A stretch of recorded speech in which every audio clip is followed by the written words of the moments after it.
dhe si që paralajmëruam, do të bisedojmë për zhvillimet e fundit politike në vend, pra dështimin e zgjedhjes së Glauku Njuftës kryeministër dhe votimit të qeverisë dhe Kosova po shkon drejt zgjedhjeve të parakoshme dhe do të bisedojmë me analistin politik Seb Bytyqi. Përshëndetje zotri Bytyqi. Përshëndetje.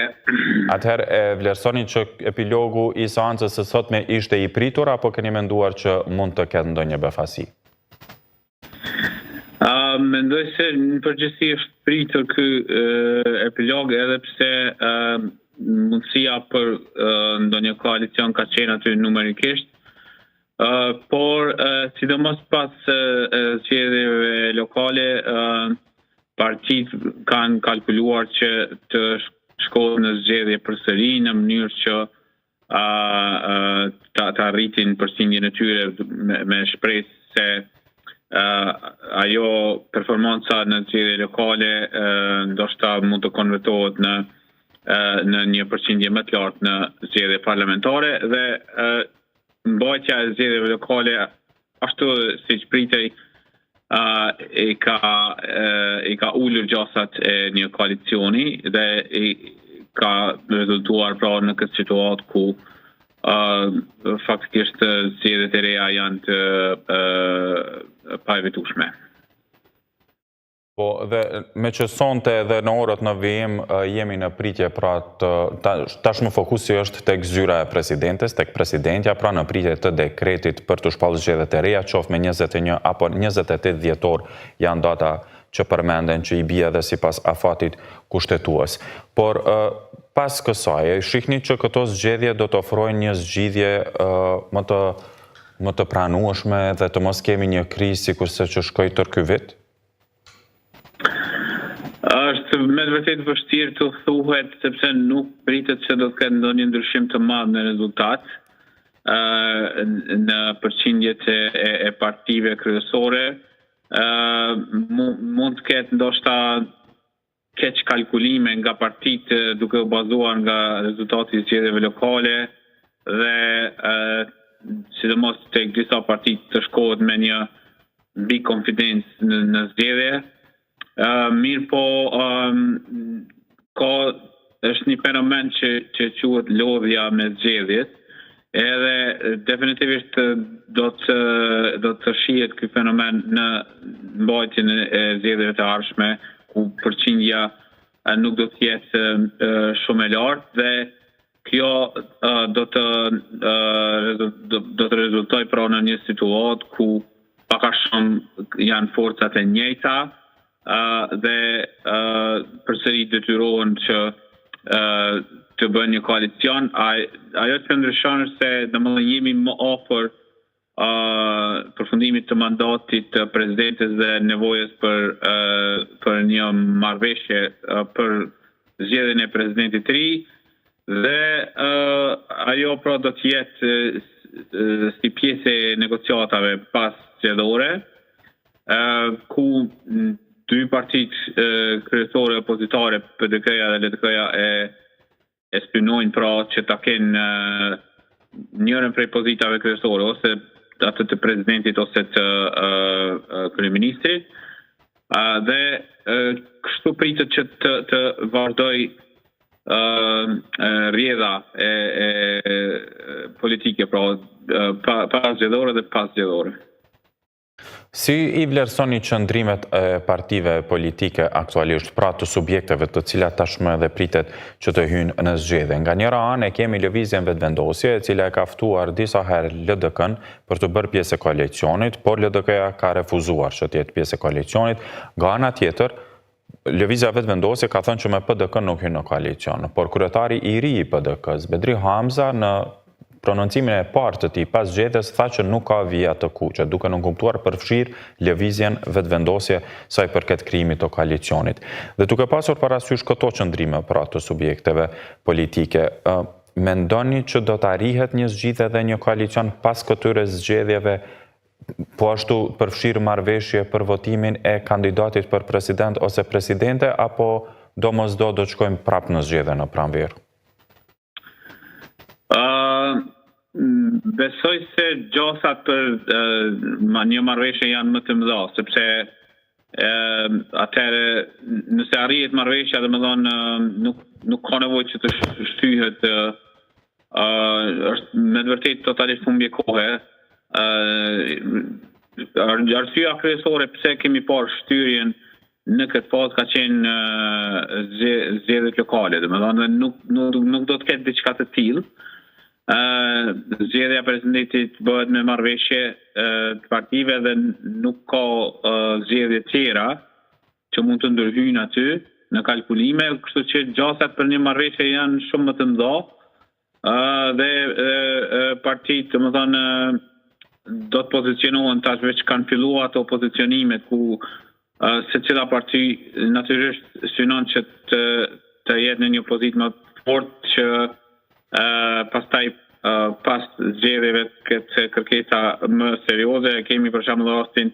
e nismës që pritet të shkojë në koalicion me LDK-n dhe kjo nënkupton që ky koalicion parazgjedhor do të jetë për 2 apo 3 deputet më i fortë se që do të ishte vetëm LDK-ja. Dhe gjithashtu ka gjasa që edhe AK-ja për shembull të shkojë me ndonjë parti edhe pse kanë deklaruar se nuk do të shkojnë. Pra, gjasat për një marrëveshje pasgjedhore do të jenë më të mëdha, por gjithashtu kemi edhe marrëveshjet e mundshme parazgjedhore që mund të ndërhyjnë në këto kalkulime. Po dhe mendoni që do të mund të arrihet një koalicion pak i spektrit më të gjerë, pra që të jetë një koalicion i cili do t'i ketë edhe 80 vota në parlament, apo do të shkojmë në atë mënyrën si kurse herën e kaluar kur u krijua kuorumi prej 2/3, megjithatë votat nuk ishin 80?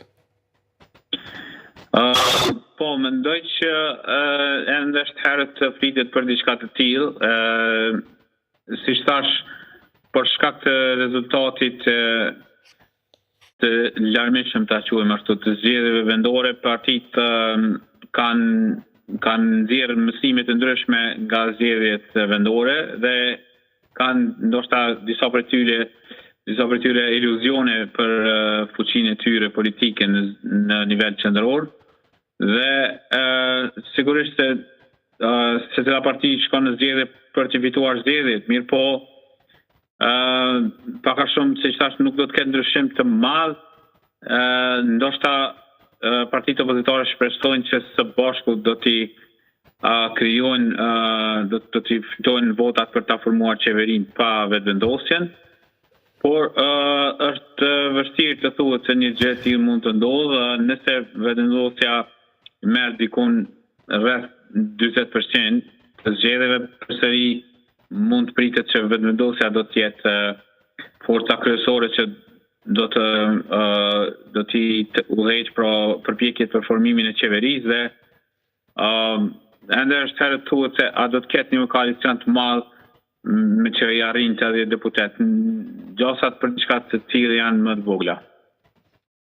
Zotri Bytyqi, në anën tjetër, sot patëm edhe një seancë tjetër, pra e cila u thirrën nga kryetari i Kuvendit dhe grupi më i madh parlamentar në Kuvend, pra sa i përket votimit të buxhetit dhe të marrëveshjeve ndërkombëtare. Ky është një presion i cili prej disa muajsh qëndron jo vetëm në institucionet, por edhe sa opinionit publik, dhe dëshiroj t'ju pyes, sa mendoni që këto qëndrojnë si presion tani për kandidatët për deputet në zgjedhjet e reja dhe që sa më shpejt të formohen institucionet, në mënyrë që edhe kjo pjesë, pra seanca e sotme, e cila nuk u deklarua e mbyllur nga kryetari i Kuvendit, të mund të vazhdoj në një moment për të votuar pra buxheti edhe marrëveshjet ndërkombëtare? Mendoj që ka presion tek të gjithë deputetët, ka presion nga qytetarët, sepse ka një lodhje, mendoj, tek qytetarët me lojrat politike dhe nëse shihet që votimi apo mos votimi për buxhet dhe çështje të tjera shihen se po bëhen për shkak të lojrave politike, atëherë do të ketë një rritje të pakënaqësisë të qytetarëve dhe secili deputet është i vetëdijshëm për diçka të tillë dhe është i vetëdijshëm se ajo mund të reflektohet në rezultat dhe ata mund ta humbin pro postin e deputetit që sapo e kanë fituar. Prandaj ka presion, mirë po gatishmëria për lojra politike te partitë siç po shohon është mjaft e madhe. Kështu nuk mendoj që patjetër do të ketë votim. Sa mendoni që do të arrijnë partitë që të marrin mësime nga këto zhvillime të fundit, të muajve të fundit, pra dhe nga rezultatet në mënyrë që të reflektohen ato pastaj në ofertën për zgjedhjet e ardhshme? Nuk mendoj që kanë reflektuar shumë partitë, sepse vazhdimisht po mundohen të lënë fajin njëra tjetrës për blokadën. Tashmë u dëshmua që të gjitha partitë kanë pritur rezultatin e zgjedhjeve lokale, edhe siç thash, gjasat që t'i marrin mësimet e gabuara nga zgjedhjet lokale janë shumë të mëdha. Dhe prandaj zgjedhjet lokale mund të kenë një efekt mjaft të çuditshëm në kuptimin që partitë mund të shkojnë drejt zgjedhjeve parlamentare me qëndrime të gabuara duke mos reflektuar për sjelljen e tyre, sidomos gjatë vitit të fundit, dhe kjo mund të çojë në zhgënjim të pritjeve të tyre. Zotri Byty, që ju faleminderit shumë që u bët pjesë e emisionit tonë.